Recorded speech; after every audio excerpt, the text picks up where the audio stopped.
Hey,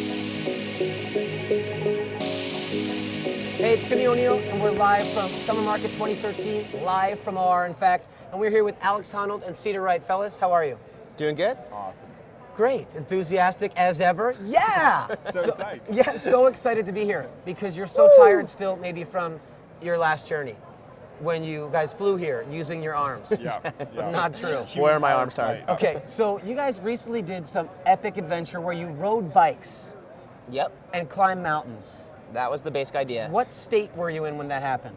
A state of suffering, usually. And then a state of joy as well when you finally finished, correct? Exactly. No, so tell us what happened. You guys, Basically, Alex and I have been talking about doing a human-powered adventure, and we both always wanted to do a bike tour. So eventually, we kind of came up with this idea of climbing all the 14ers in California, using only bikes and our legs and climbing for transport. I jokingly called it the 13, 14, 15 Sufferfest because we were going to climb 15 14ers in 2013. The one thing that we wanted to do to make it more challenging was not just to climb all the 14ers by the easiest route, but to search out like more challenging and technical ways to climb the peak. So we were really looking to climb like a fifth class route up the face of the peak. so I'm into free soloing as well. Cedar, why do you free solo? For this trip, it was practically just the way to do I it mean, we because just couldn't really carry like a rope and a rack and a harness and all that, so it just makes sense. You're gonna have So pragmatically, you had to get rid of the equipment. yeah. So you were forced via the lightness for the bike riding Yeah. to do away with all the safety gear. Exactly. Did you guys wear bike helmets? Yes. Yes, we Why did. not get rid of those too? Because that How about a was patch actually- kit? Do you guys have a patch kit? Who needs a patch kit? Summit or death, either way I win.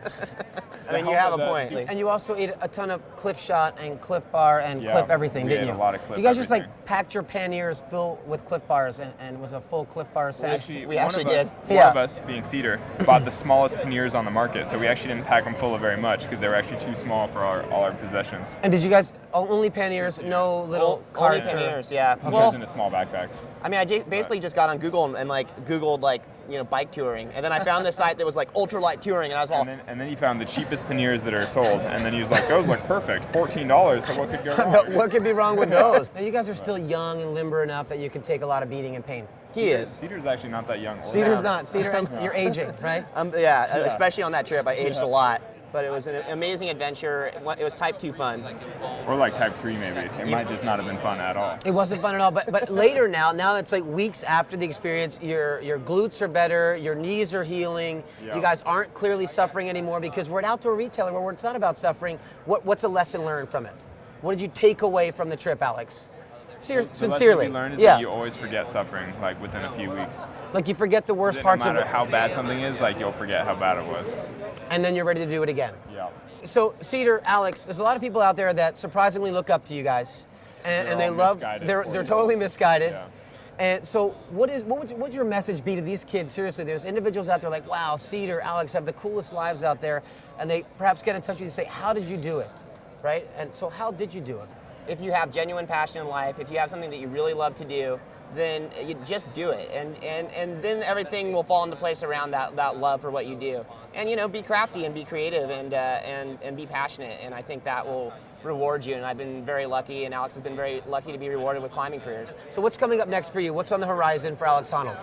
Well, I'm going to the Bugaboos in a few days. But Going to you the wanna talk about Bugaboos. building stuff? Yeah, what do you mean buildings? Climbing buildings? I Yeah. love climbing buildings. What You about do climbing love buildings? buildings. Yeah. I don't know. I'm supposed to climb a building later in the season. What building is like some building somewhere in the world? I imagine One of it's the biggest skyscrapers in the world. so tall, and you're not going to be walking on the inside of the stairs or taking the elevator up. Well, You're going to be if it climbing. gets too scary, then I'll probably just go inside and hang out for a while. No, it's going to be It's fantastic. probably going to work out. No, it's probably going to be great.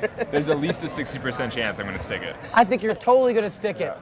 What's next on the horizon for you, Cedar Wright? Next, I head to China with some of the North Face athletes, Emily Harrington and Matt Siegel, and we're going with a famous, amazing Nat Geo photographer named Karsten Peters, and it's going to be a really exciting trip. I'm really Well, looking forward Cedar to it. Wright, pleasure to see you, my friend. Yep, Alex much Honnold, love. a pleasure. Thank you. Love you guys. These guys have the coolest lives out there. Someday when I grow up, I want to be just like them. This is Timmy O'Neill signing off live from OR.